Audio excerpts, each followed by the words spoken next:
এই যে দেখুন ফুলকপি আলু দিয়ে নিরামিষ তরকারি। এর মধ্যে জিরে বাটা, আদা বাটা, লঙ্কা বাটা দিয়ে কষানো হচ্ছে। নিরামিষ একটা তরকারি হবে। এই যে একটু অল্প একটু মাংস রয়েছে, এটা হবে। আর সকালে হচ্ছে এই সিদ্ধ, এগুলো মাখা হবে।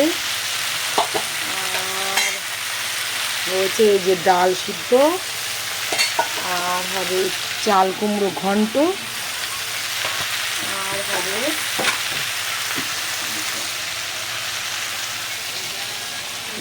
ইলিশ মাছ। ইলিশ মাছের মাথাটা দিয়ে, এই যে মাথা দিয়ে চাল কুমড়ো, এই চাল কুমড়োটাকে ঘন্ট করবে।